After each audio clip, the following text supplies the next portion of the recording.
¿Qué tal? ¿Qué tal? Bienvenidos a un capítulo más de Lo Blanco y lo Oscuro del Derecho. Primero que nada, quisiera agradecerles a todos los suscriptores que se han sumado a esta familia en el transcurso de este año. Llevamos ya un año de grabación y podemos decir con orgullo que este es el primer capítulo de la segunda temporada. Lamentablemente no nos puede acompañar en esta ocasión nuestro amigo y co-conductor, el licenciado José Álvarez Valverde, de su propia firma legal, pero como siempre los acompaña aquí el licenciado sí, sí, servidor Abelardo Parra Figueroa de Pargón Abogados. Y bueno, hoy nos acompaña igual un querido amigo conocido de tiempo, de mucho tiempo, el licenciado Miguel Ángel Vadillo Romero, que bueno, es igual servidor público perteneciente al Poder Judicial Federal. Y queremos hablar de un tema que es muy crucial, es muy, pues, ha que generado diversas críticas a favor y en contra de esta figura y no quería esperar más para poder hablar de esto, que es la actual reforma a la ley de amparo. Antes que nada, buenas noches, Miguel, gracias por acompañarnos. Hola, buenas noches, con mucho gusto, Abelardo, qué gusto saludarte. Primero que nada, quisiera iniciar, ya si has tenido la oportunidad de ver otros episodios que hemos tenido, generalmente cuando tenemos invitados lo hacemos en una forma o fórmula como si fuera entrevista. Entonces vamos a iniciar con la plática. Digo, a mí me gustaría iniciar hablando de los motivos que fueron los que surgieron o se necesitaron para llegar a esta reforma que es circunstancial y el motivo principal que mencionan en la exposición de motivos que, bueno, es buscar generar mejores condiciones para los ciudadanos para el acceso a la justicia. Sabemos que, bueno, ha sido un esfuerzo desmedido, sabemos cuáles son las condiciones actuales del Poder Judicial Federal y tú más que nadie podrás igual decirnos si efectivamente sí o no se ha logrado un beneficio o un incentivo para ayudar a la gente a acceder a la justicia. No, no creo, porque la reforma lo que hace es agregar requisitos en algunas partes, en otras no. Creo que la parte que cambió de edificaciones, creo que eso sí es bueno, pero temas relevantes, sobre todo los de fondo, es decir, interés legítimo y suspensión, agregan más requisitos. Entonces, cualquier adición de requisitos a un juicio ya complica las cosas. Ya no es para mejorar el juicio. El juicio que sea. El juicio que sea. Entre más requisitos tenga, pues más difícil lo hace. Lo cual a veces puede o no ser necesario, puede o no ser legítimo, puede o no ser progresivo. Eso dependerá de qué requisitos adicionales se piden. Pero en este caso ya lo vamos a ver que no necesariamente son benéficos. Y pues bueno, si se quisiera mejor impartición de justicia, pues de entrada se piden más para reducir la carga de trabajo, lo cual cuesta mucho dinero, eso sí, cuesta los órganos, tanto a nivel federal y ni se diga los locales, que es donde más se necesita, pero si ese sería el primer obstáculo que habría que consultar, que habría que atender. Y ya de ahí todos los cambios legales que se quieran. Pero en este caso, en algunas partes de la reforma no está, pero es muy cuestionable. Sí, bueno, y se ha sabido también por foros abiertos fuera de este espacio que materialmente si uno se pone a analizar de manera puntual el contenido de la reforma, no tiene ningún beneficio directo para el ciudadano en el ejercicio de la tutela judicial efectiva o el acceso a la justicia. Entonces se podría considerar que es un no vacío, pero sí a lo mejor una falsa promesa de esta reforma que ese no es el objetivo último que está buscando. Ha sido muy controversial en la parte, y que bueno, que lo conocemos, que las reformas puntuales van más que nada a fortalecer las cuestiones fiscales.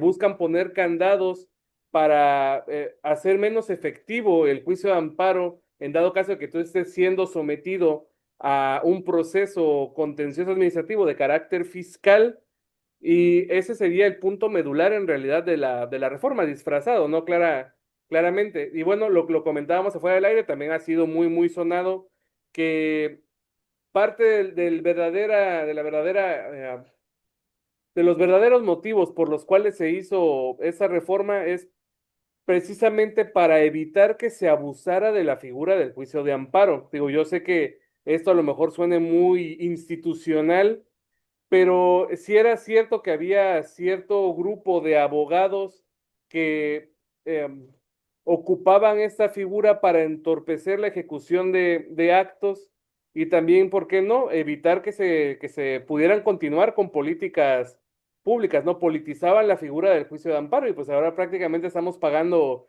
pues justos por pecadores. Y bueno, Así ya es. Si entrando, quisiéramos atender eso, mande, no, no, dime, dile, dime, dime. dile. Ah, bueno, que si quisiéramos atender el abuso del juicio de amparo, de entrada mejoraríamos los procesos ordinarios. Porque si los procesos ordinarios fueran más simples, más efectivos, más sencillos, con autoridades judiciales locales, que son los que ven el grueso de los asuntos, los poderes judiciales locales estuvieran mejor pagados, mejor equipados, hubiera más órganos, más funcionarios, mejor preparados, los juicios fluirían todavía mejor y entonces ahí sí disminuiría la carga de trabajo. El ejemplo claro ahorita a la mano son los juicios laborales. ¿Cuántos amparos no hubo contra las omisiones de las juntas, las fechas lejanas, los retardos en la impartición de justicia de las juntas locales y federales, pero de las juntas laborales? Se crean los juicios laborales, orales, la reforma judicial en materia laboral, todo muy bien, empezó a funcionar, caminó muy bien, pero empezaron a saturarse otra vez de trabajo porque era poco personal, pocos juzgados para la cantidad de población y otra vez vuelven a empezar esos amparos contra retrasos de justicia, retrasos en las audiencias. Por lo mismo, o sea, es el cuento de nunca acabar. Si ahí es donde está la clave, ahí es el verdadero cuello de botella de la justicia. Los órganos de instancia, los órganos ordinarios de instancia, ahí es donde se debe atender. Allí es donde se colapsa el sistema. Y bueno, ya entrando en lo que es en materia, la reforma a la ley de amparo medularmente se enfocó en dos cuestiones que son las más preocupantes y es la que queremos obviamente informar a la ciudadanía, ¿no? El cambio del interés legítimo como cómo tú participas o te ves afectado ante un acto de autoridad y la figura de la suspensión, que es la columna vertebral del juicio de amparo. De hecho, es el espíritu de la ley. Todo el Vamos a amparo. empezar hablando con la parte del interés legítimo. Como manera doctrinaria, bueno, el interés legítimo, dicho de una manera muy sencilla, es que uno se siente afectado por un acto de autoridad, aunque este acto no fuera de manera directa, real y objetiva. ¿Y qué fue lo que hizo la reforma? Bueno, incluyó estos tres tipos de elementos a la figura del interés legítimo y básicamente lo convirtió en un interés jurídico. Más o menos. Por ejemplo, para poner un ejemplo sencillo, el interés jurídico es que el acto de autoridad lleva tu nombre y apellido. Ese es interés jurídico. Tienes interés jurídico cuando lleva tu nombre y apellido para reclamar una orden de aprehensión, una orden de formal prisión, una sentencia que va a dictar en tu contra. Y el interés legítimo es cuando el acto de autoridad no es para ti, no lleva tu nombre y tu apellido, pero te afecta, de alguna manera te afecta. Surgió con los amparos, en la materia administrativa, sobre todo cuando se otorgaban licencias. El ejemplo claro que siempre nos ponen, la licencia de construcción al lado de tu casa y que por la construcción que se estaba haciendo al lado de tu casa afectaba a tu casa, tus cimientos, tus paredes, lo que sea. A ti no te afecta, no lleva, esa licencia de construcción no lleva tu nombre y tu apellido, a ti no te interesa, tú no la pediste ni te interesa porque ni es en tu propiedad. Pero la construcción autorizada, mal autorizada, a lo mejor no se cumplieron los requisitos para construir de uso de suelo, de control, etcétera, te afecta porque está afectando tu propiedad. Ese es el interés legítimo. Tengo interés legítimo de ley, que me da la ley, los derechos fundamentales para ir a reclamar si esa licencia que le otorgaron a mi vecino está bien o mal otorgada. Ahora, si le ponemos esos requisitos que no son nuevos, no son tan inventados ni tan sacados de la chistera, porque sí estaban en unas tesis de un exministro presidente de la Corte. Ya estaban ahí. pero incluirlos en la ley como necesitar un daño objetivo real y directo le impone unas cargas probatorias, o sea, demostrarle al que viene al amparo, le impone demostrar que eso que está reclamando le está, es objetivo, o sea, existe en la naturaleza desde el principio, es real y es directo, directamente le afecta, pero se lo pone casi desde el principio, cuando eso en realidad debería de ser materia de, o sea, debería de verse en todo el juicio con las pruebas que llevan. Eso afecta a las... el amparo por interés legítimo ha servido, empezó como un amparo casi ecológico. De hecho, me tocó a mí en el juzgado en el que estuve en Veracruz, trabajando todavía como oficial hace como 15 años, que se remodeló la calle de Díaz Mirón en Veracruz. Y entonces fue de los primeros amparos que hubo con interés legítimo. Es decir, fue en 2012. Fue después de la reforma de 2011 que creó el interés legítimo en el amparo, pero antes de la ley ordinaria, la ley reglamentaria de la ley de amparo de 2013. Ahí presentaron ese amparo ya basados en la figura constitucional del interés legítimo. Entonces, y en ese momento, bueno, era una apenas incipiente comprensión de lo que era el interés legítimo, pero acudieron personas físicas, pero también una persona moral defensora, activista de derechos de la naturaleza, por la destrucción o presunta destrucción de los árboles en la avenida Díaz Mirón. Y ahí lo más delicado fue la suspensión. Ni siquiera fue la sentencia, porque al final la sentencia se demostraron otras cosas. Pero en la sentencia, perdón, en la suspensión, en su momento se concedió para que siguiera la construcción sin talar más árboles. Para llegar a esa suspensión, sí, fue un estudio largo hasta de tratados internacionales en aquel entonces. Pero lo que vamos es de que sirvió en su momento para poder cuestionar que para eso es el juicio de amparo, no es para detener, que eso es exactamente eso que dices de que se politiza, efectivamente sí se politiza, pero por quien quiere hacerlo, por quien lo vende de esa manera. Pero no, y ahora sí que corresponde de nuestro lado del Poder Judicial Federal no entrar en ese juego y entonces no vamos a acabar con las políticas públicas, las vamos a cuestionar. Y entonces también vamos a algunas cositas, por ejemplo, este es el mejor caso. No vamos a parar la construcción de la calle porque tal vez sí se necesita ampliarla. Ahorita podemos discutir hasta el cansancio si es necesario que haya más calles o menos carros o más transporte público, quién sabe. Pero tal vez lo necesitamos. Pero para construir esa calle necesitamos tirar todos esos árboles. Esa es la pregunta. Eso es lo que hay que ver, para eso es el juicio, para eso se interpuso el juicio para detener la contaminación de la laguna del Carpintero, de la cual también salieron muchas tesis sobre amparo ecológico, interés legítimo, proximidad geográfica y bla, bla, bla. También, también el caso de algunas comunidades indígenas que también lo han usado mucho, comunidades indígenas para proteger sus territorios naturales, tanto, sí, del Tren Maya como de empresas porcícolas que han contaminado los cenotes por el descuidado manejo de los residuos.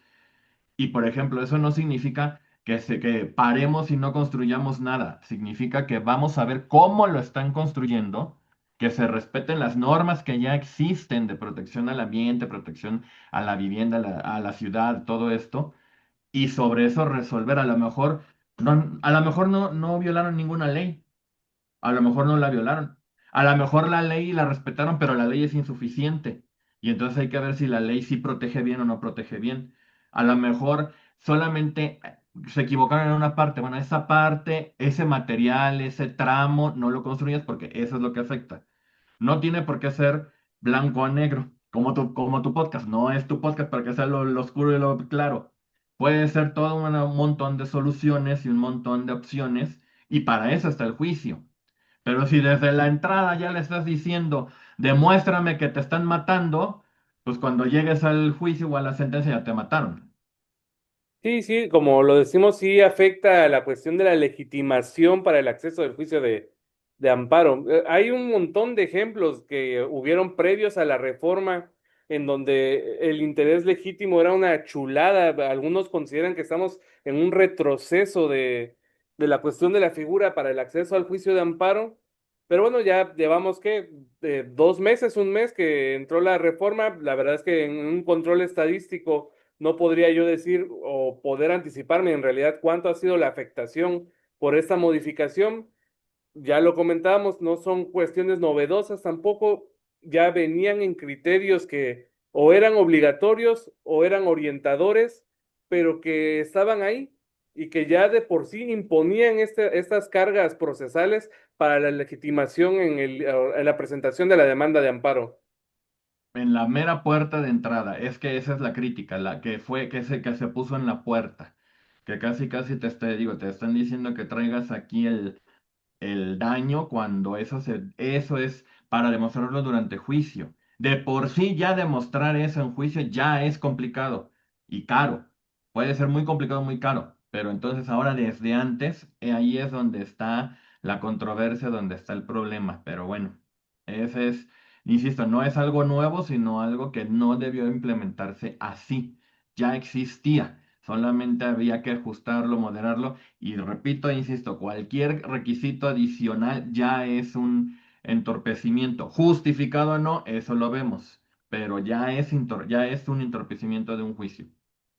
Y bueno, hablando de la otra figura controversial, parte de la reforma, no quiero meterme a la cuestión de la suspensión en materia fiscal, porque considero que ese es uno que merece todo un capítulo propio, pero sí quisiera hablar de las modificaciones sustanciales que tuvo la figura de la suspensión con motivo de la entrada en vigor de la reforma.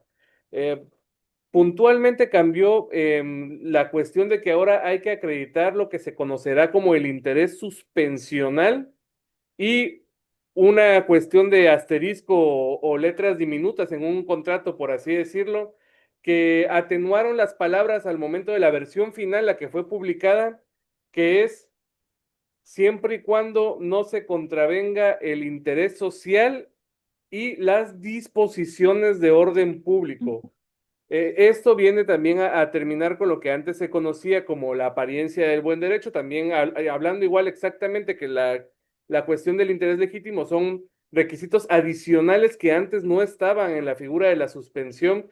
Y es que, como lo decía yo con mucho cariño, la suspensión es la figura vertebral del juicio de amparo. ¿En qué consiste? Para que no lo entienda el auditorio, tú promueves un juicio de amparo porque hay un acto u omisión que está afectando tus derechos fundamentales y la figura de la suspensión es para evitar que esa situación jurídica continúe, ya sea la ejecución del acto o la omisión de la autoridad, que también en la cuestión de las suspensiones en omisión son otro tema que se tiene que hablar Sí. en específico porque es muy, muy técnico y luego uno se da de topes con los efectos restitutorios.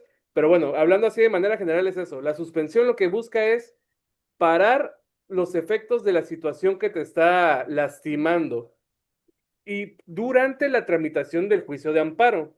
Entonces, el imponer cargas adicionales va a dificultar que te otorguen la suspensión y entonces que el acto se termine consumando y cambie la situación jurídica y al final hasta nieguen el amparo porque pues ya se consumó. Así es. La suspensión que te acuerdas que nos decían en la universidad que era como jugar a los encantados, que era los congelados, o sea, quédese todo como está, todo quieto. Y eso todavía era la concepción vieja. La más reciente es sí los efectos restitutorios, es decir, como ya desde ahorita empezar a devolverte lo que te afectaron, siempre y cuando te lo pueda volver a quitar si no tienes razón, si nunca lo debiste haber tenido. Entonces creo que eso es lo que se los olvida a veces, de que se puede o no se puede regresar a como estábamos antes del amparo, para ver si procede o no la restitución. Pero bueno, ese también de nuevo sí es otro tema, los efectos restitutorios, las omisiones, ya es muy complejo, pero en general sí, la suspensión es esto, parar las cosas que nos están afectando, mientras vemos si tienes o no tienes razón, mientras vemos en el juicio si tienes o no tienes razón. Y bueno, esto también, aquí de nuevo, también algunas cosas también son nuevas y otras ya estaban en criterios, por ejemplo, interés suspensional. El interés suspensional siempre ha existido, pero era para casos más concretos. La ley no los distingue. La ley no distingue para cuándo sí, para cuándo no demostrarlo. Pero antes nada más era para ciertos casos. Generalmente cuando eran, por ejemplo, cuestiones patrimoniales. Recuerdo bien en un juzgado laboral en el que estuve, en el que el acto reclamado era ya la diligencia de embargo para el cobro del laudo. Todavía con las juntas, pero ya había un laudo firme, ya tenían que cobrarle al patrón en la indemnización constitucional y todas las prestaciones, y para ello iban a embargar unos relojes en una tienda de relojería. El tema es de que esta persona quiere acreditar que no le embarguen esos relojes, que creo que ya había realizado la diligencia, le embargan los relojes y quería acreditar pues que no, o sea, quería que no se los embargaran porque era mercancía, porque por los motivos que sean. Pero lo que sí recuerdo es de que uno de los motivos por los cuales estaban mis compañeros discutiendo, yo no llevé esa suspensión, pero sí están discutiendo el qué efectos tendría y cómo sería, hasta que un compañero preguntó y acreditó el interés suspensional, es decir, acreditó que los relojes son suyos para empezar, que son de su negocio, que el negocio es suyo, o sea, porque tampoco teníamos el laudo o la orden de ejecución, porque era la suspensión provisional. Entonces, el interés suspensional siempre, o sea, siempre ha existido, siempre se ha tomado en cuenta. El problema es de que ahora lo están haciendo para todos los juicios. Yo creo que en la práctica judicial habrá que matizarlo, porque ¿cómo una persona va a acreditar su interés, o por qué una persona tendría que acreditar su interés suspensional contra un orden de aprehensión, por ejemplo? No, si con que sea para mí ya es suficiente, yo tengo interés en que no me detengan, Pues por sí, ejemplo. O sea, ahí yo creo que la práctica judicial va a ir matizando algunos requisitos. Porque, por ejemplo, volvemos al orden público, el interés social y el orden público. Hasta la misma Corte en sus criterios ha reconocido que son términos indefinidos, que no se puede definir con toda claridad qué es el interés social. A lo más que llegaron es un perjuicio, un daño que la sociedad no debió haber resentido. Lo vuelvo a dejar igual de abierto porque ¿hasta dónde llega ese perjuicio? No, es interés social que las sentencias se ejecuten, pero sí procede la suspensión para no ejecutar sentencias mientras se resuelve el directo, por ejemplo. Entonces, ¿hasta dónde llega el interés social? ¿Hasta dónde puede resentir daños? O sea, ¿cuándo lo resiente? ¿Qué daño? ¿Y qué sector de la sociedad? Porque tampoco pues toda la sociedad no le afecta a todo. No a todos, sino de la misma manera. Y no todo es perjuicio, no todo es en su perjuicio de la sociedad. Por eso sí va a ser labor judicial, con el poder judicial que hay, va a ser labor judicial ir atemperando y darle nuevos matices y nuevos contenidos a estos requisitos. Porque además agrégale que también estaba el criterio de que si hubo un juicio para suspender el acto impugnado, ejemplo, los fiscales, los administrativos, la suspensión exige más requisitos que la ley de amparo, no hay necesidad de agotarlos. ujú. Pero pues ya le metieron un montón de requisitos, ya ahora todos los juicios administrativos ya van a ser hasta más convenientes, creo. Ya no va a haber Fíjate ya que no, no lo ya había ahora analizado de esa manera, ¿no? Ahora va a convenir más solicitar la sí, suspensión en el juicio de origen que en el juicio de el de amparo, ¿sí? amparo, porque ahora ya vas a tener que agotarlo ahora, porque ya esa excepción ya no se cumple. Y dos, va a ser más fácil. Va a ser más fácil porque ya no hay que hacer esta bola de requisitos. Y fíjate que a lo mejor nos estaríamos adelantando, pero yo creo que fue algo que no magnificaron al momento de que hicieron la reforma de la suspensión. Y ya sabes que Probablemente. siempre por ahí existe, como bueno, en tu caso, en este preciso momento, gente que sabe cómo se utiliza la ley y en este caso, bueno, estamos descubriendo una eh, Una excepción a su rendija. excepción de la aplicación del juicio de amparo. Así es. Y por ejemplo, echa la ley, echa la trampa. Nomás hay que buscarla. Nomás hay que encontrarla. Porque por ejemplo, también creo que agregó supuestos de afectación al interés social, o sea, ¿no? De causas en las que sí se afecta el interés social, las cuales también cada vez deberían de ser menos, o sea, creo que agregó una por ahí pues lo del interés fiscal y todo esto, más y más amparo.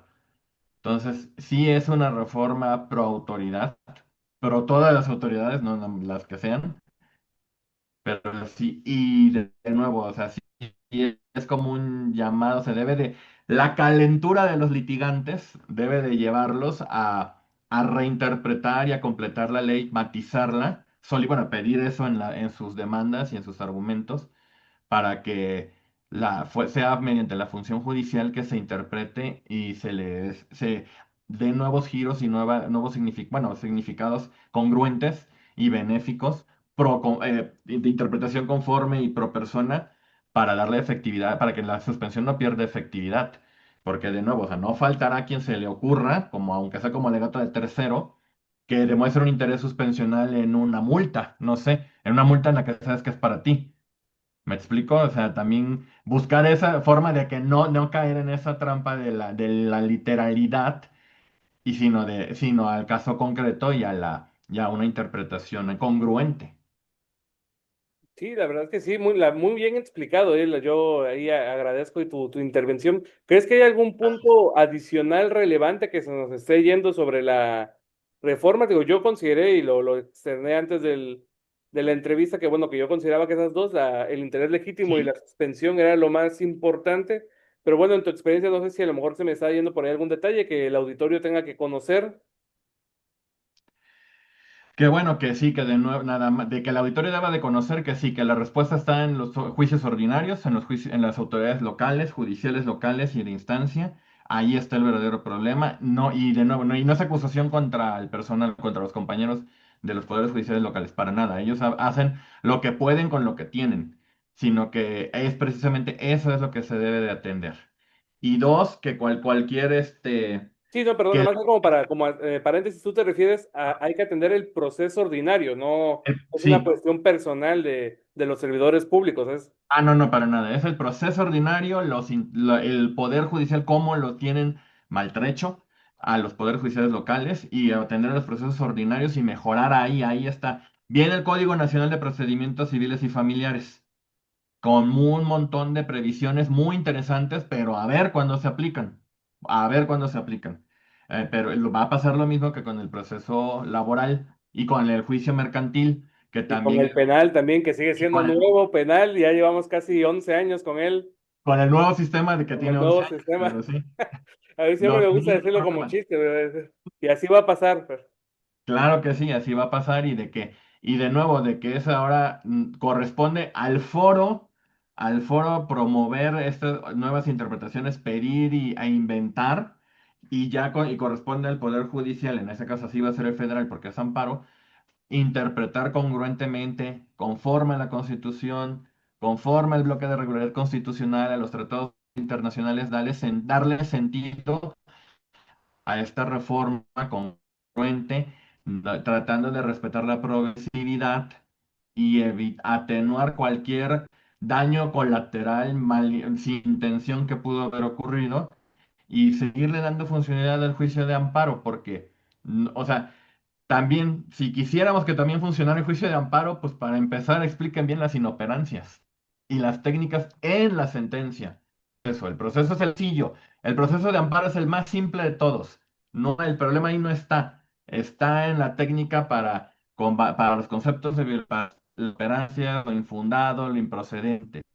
Cuando se explique bien esto, cuando ahí sí métanle mano a la reforma legal, porque solamente mediante reforma legal, por tratarse de criterios jurisprudenciales, vamos a eso, y entonces el sí será más efectivo, más protector. y bueno, ya para concluir, no quisiera dejarlo pasar las cuestiones buenas que ocurrieron con la reforma judicial, la cuestión de las notificaciones electrónicas a las autoridades, o sea, es una chulada, es una réplica que ya existía en el juicio contencioso administrativo. Básicamente es ahora sí meter a cintura a todas las autoridades y que se obliguen a ocupar los sistemas electrónicos y si no te voy a multar. Ya me tocó por ahí ver uno reciente que le instan a la autoridad responsable, oye, autoridad, te estoy notificando que tienes un juicio de amparo, me vas a rendir tu informe, pero también te digo de una vez que tienes que activar tu firma electrónica y si no te voy a multar. Esa es la verdad es Así que es es, una buena parte de la reforma. Yo creo que sí va a simplificar demasiado la cuestión. Obviamente va a haber también pros y contras al inicio cuando todo el mundo esté creando su firma electrónica. Por ahí en su momento, cuando se hizo en el juicio contencioso administrativo, como no se puso tal cual en los artículos dentro de la ley, sino en los transitorios, algunos se fue de como que, ay, yo perdón, yo no me di cuenta, no lo vi, no hice mi buzón este, para mi buzón electrónico y entonces tú me tenías que seguir notificando de manera personal y te tumbo todo el proceso del juicio contencioso en un juicio de nulidad o de lesividad. Abusaron de esa parte. Ah, Y la otra, perdón, es la reducción de los términos para la resolución de algunos juicios y recursos, sobre todo en materia de amparo, que también lo platicábamos fuera del aire. Sí es muy bonito en la letra que digan, ¿sabes qué? Van a ser 60 días a partir de que se haya turnado a resolver, pero sabemos que existe una carga de trabajo excesiva y que esos tiempos muchas veces no se van a poder cumplir. no se van a poder cumplir porque no es humanamente posible cumplirlos. Al menos, o sea, yo sí he tenido la fortuna de estar en órganos judiciales que no tienen tanta carga de trabajo y hemos podido respetar esos plazos. Pero sí he sabido de órganos que tienen demasiados asuntos, que llegan a 3.000 4.000 asuntos al año.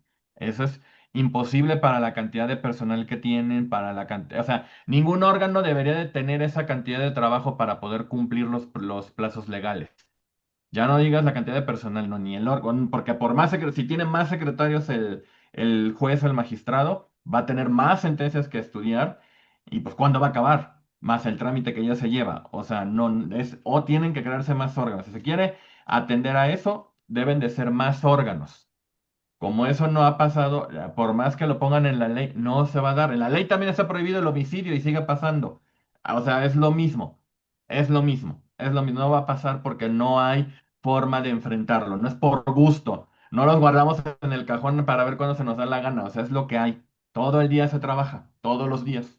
Sí, yo, por ejemplo, yo como litigante de manera particular soy muy consciente, siempre voy y los apapacho y le digo, oye, nada más dime a ver en qué lugar voy de la fila para La saber fila. cuándo vengo a molestarte de nuevo. Y cuando menos lo que sí hago, por ejemplo, de manera igual particular es, ok, va, la ley dice que son 60 días, a partir del día 60 voy y me acerco a ver cómo va. O sea, no voy a estar ahí, porque sí hay abogados castrosos, que el Ah, día sí. 60 ya quieren ver su resolución ahí. Y como siempre he dicho, mucha culpa de todo lo que sucede en el ámbito jurídico es de nosotros, abogados postulantes. Yo sé que no se debe decir abogado postulante porque prácticamente es lo mismo, pero bueno, los abogados que nos dedicamos al litigio somos los culpables de todo el escenario jurídico que acontece. A Todo, veces todo. sí, sí. Muchas veces porque también es otra cuestión que no se ha atendido. No sé si la colegiación obligatoria es la solución, no lo sé, pero sí de alguna manera regular cómo se litiga, porque pues muchas veces por cobrar más, hacer parecer que trabajan más, en realidad está promoviendo para entorpecer para retrasarlos. A veces es una estrategia correcta para la persona afectada, a veces lo es, pero lleva con sí mismo, naturalmente lleva un retraso. Esos son los retrasos que también entorpecen la resolución de los asuntos, que dilatan los términos, que por eso no se puede llevar a cabo, por eso duran 10, 20 años algunos juicios. O sea, es un problema multifactorial, no todo es culpa solo del Poder Judicial. No digo que no la tengamos, porque también que acabo de mencionar sobre las inoperancias y las improcedencias, pero es por muchos factores que no se han atendido y que evidentemente esta reforma, esta en particular, no atendió. Pues sí, bueno, yo creo que tocamos lo más importante que quería de la reforma. Muchísimas gracias, Miguel, por acompañarnos en este episodio. La verdad es que, como siempre le digo a todos los invitados, es muy enriquecedor y ustedes son el alma prácticamente del canal, porque a mí se me complica estar hablando una hora seguida también cuando sea veo ahí para compartir la pantalla. Espero tenerte en una futura ocasión. Y bueno, te digo, Claro, cuando soy el gustes. padrino de la segunda temporada. Ah, qué bueno, pero no va a Nuestro haber primer bolo. episodio, sí, digo, aunque no estuvo el güero, ya para la próxima, ya que esté el güero también, para que salgamos los tres ahí en pantalla. Perfecto. Me pongo en medio, que me tocaría en medio. Así es, sí, no, yo digo que me gusta estar así a un lado para no verme tan gordo y como que ya me quito la mitad de la cara. Pero bueno, pues eso sería todo. Muchas gracias, como siempre, por acompañarnos. Ya saben, somos lo blanco y lo oscuro del derecho, saben dónde encontrarnos en YouTube. en Spotify y en Facebook. Y bueno, las redes sociales de un servidor de manera particular, igual me encuentran en Facebook, Instagram, TikTok y creo que ya. Pues ya sabes, por facilitar, todos como licenciado Abelardo Parra Figueroa. No sé, igual si tú quieres dar tus personales, si no, digo, no hay problema. Me encuentran en todos lados como Miguel Vadillo, con V, Miguel Vadillo. Así que es B de bueno o B de burro. V de Victoria. Eso. Y bueno, pues ya, pues nada más para hablar. Ahí nos vemos y gracias. Hasta la próxima. Gracias, muchas gracias.